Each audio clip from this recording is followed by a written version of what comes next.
aangekruist. Ja, Frank Bosman is weer aangeschoven, cultuurtheoloog aan de Universiteit van Tilburg. Frank, voordat je begint, ik las daar iets over. Je hebt een soort upgrade, de faculteit theologie. Ja, dankjewel. Daar zijn we ook wel heel trots op. Want de prefect van de Congregatie voor de Katholieke Opvoeding, kardinaal met een onmogelijke achternaam, maar een goede voornaam, Zenon, en die ga ik noemen, heeft de faculteit namelijk een definitieve erkenning gekregen als door het Vaticaan goedgekeurde faculteit theologie. We hadden eerst een ad experimentum-periode van 5 jaar, een soort proefperiode, en die hebben we met glans en wimpels hebben we die doorgekomen. En wat betekent dat nou? Dat betekent concreet dat we mogen doorgaan wat we doen. En dat betekent dat we priesters mogen opleiden voor de katholieke kerken. Dat we kerkelijke graden mogen verlenen. Naast de graden van bachelor en master en dokter die we voor de Nederlandse wet mogen verlenen. Precies, dus als je bij jullie theologie studeert, dan kan je ook priester worden in de katholieke kerk. Hoef je niet nog allerlei aanvullende cursussen Precies. te doen. En kan je ook nog door de kerk erkende academische graden krijgen. Dus als je ergens theologie wil studeren, katholieke theologie, is er eigenlijk maar 1 plek in Nederland. En dat is bij ons. Nou, is het taart gegeten en zijn er ballonnen opgelaten? Ja, we hebben de champagne opgedronken en taart opgegeten, want we waren er heel erg blij mee. Oké, nou, gefeliciteerd. Dankjewel. En toen? Nou, toen wil ik eigenlijk gaan naar een controversieel toneelstuk van Romeo Castellucci, als ik het goed uitspreek. En het toneelstuk heet over het concept, over het gezicht van Gods Zoon. En daar is een hele hoop heibel om ontstaan. Eerst in Parijs en later in Antwerpen door traditionalistische katholieken die opgeroepen hebben om tegen dat toneelstuk in actie te komen. En daar heb ik een geluidsfragment van.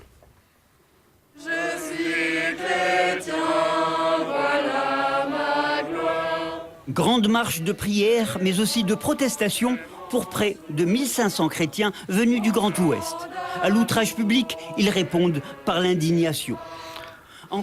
Het is een Frans stuk dus, of niet? Nee, het is oorspronkelijk een Italiaans stuk. Maar in elk land wordt het in de lokale taal gebracht. Dus in het Frans. En hier komt ook naar Nederland. En waar zijn de mensen boos om? 7 februari.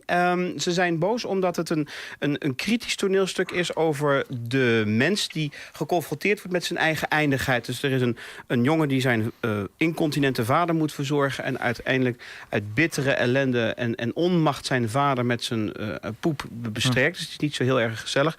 En er zijn een aantal kinderen en die gooien stenen naar een levensgroot gelaat van Christus. En als je dat bona fide, dus zo positief mogelijk probeert te lezen, is het eigenlijk een vertolking van de onmacht die mensen kunnen voelen over het leed wat hen overkomt. En met een lava samakthani, mijn God, waarom hebt gij mij verlaten? Dat is eigenlijk wat er in de Bijbel ook voor. Zijn mensen ook boos op? Ja, zeker. Alleen de vorm, de poep in combinatie met het Christusgezicht, heeft bij het traditionalistische christenen tegen het zere been aangeschopt. En die hebben dus opgeroepen om het tegen te demonstreren. Er is zelfs een rookbom afgegaan in Antwerpen. En er wordt gefluisterd dat zij daar wel mee te maken zouden kunnen of niet. Dat is allemaal niet duidelijk. Maar als dat hier in Nederland gebeurt, ga je dan ook mee demonstreren? Nee, ik ga zeker niet demonstreren. Want ik vind niet dat je tegen kunst moet demonstreren. Je mag er stukken over schrijven dat je het verschrikkelijk vindt en godslastelijk vindt.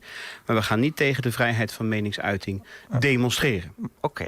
Daar zijn we te volwassen voor als katholiek. Ja, volgens mij komende week is er nog iets anders aan te komen waar we misschien actie tegen kunnen verwachten. Ook weer iets controversieels. Er komt namelijk komende vrijdag gaat bij Tuschinski in Amsterdam een documentaire in première. Die heet Medeleven. En die is gemaakt in opdracht van de Nederlandse Vereniging voor een Vrijwillig Levenseinde.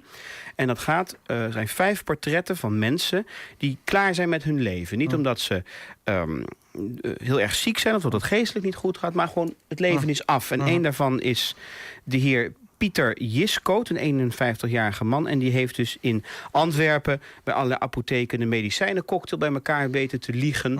En gaat dan voor de camera vertellen dat hij daarmee een einde aan zijn leven wil maken. Nou, daar zal natuurlijk nog wel het nodige over te doen zijn de komende weken. Daar verwacht je ook. Maar ook daarvoor ga jij niet de straat op. Nee, ik wil wel artikelen in kranten schrijven dat ik deze uitgang van het leven niet slim en niet beschaafd vind.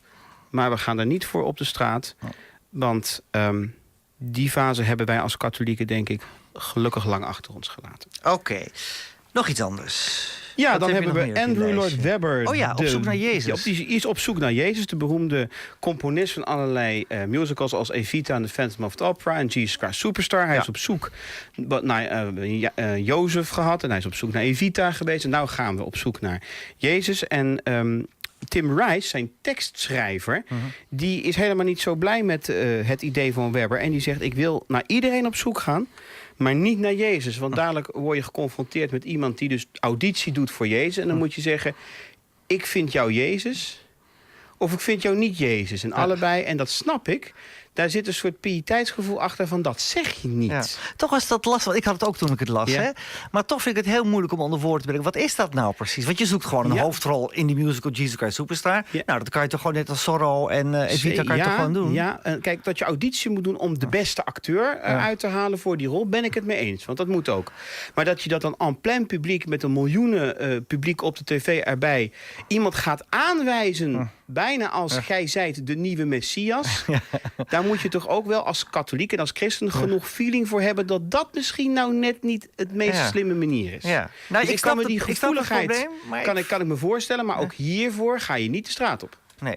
Je hebt toch een halve minuut. Kan je daarin nog iets kwijt? Nou, iets heel kort. We hebben een boek dat heet De Katholieke Kerk met Toekomst. En daarin heeft Gerard de Korte, bisschop van Groningen, een nieuwe definitie van orthodoxie. Namelijk niet orthodoxie als grens, als manier om mensen buiten te sluiten, maar een bron van leven en een bron van inspiratie. En ik wens iedereen in de Rooms-Katholieke Kerk van Nederland toe dat wij de orthodoxie op die manier zullen leren verstaan. Een katholieke kerk met toekomst, onder andere Gerard de Korte, en uitgegeven bij 2 VM-uitgeverijen. Goed, nou, als mensen daar meer over willen weten, kunnen ze even terecht googelen op onze website. Zeker. Dankjewel, Graag Frank. gedaan.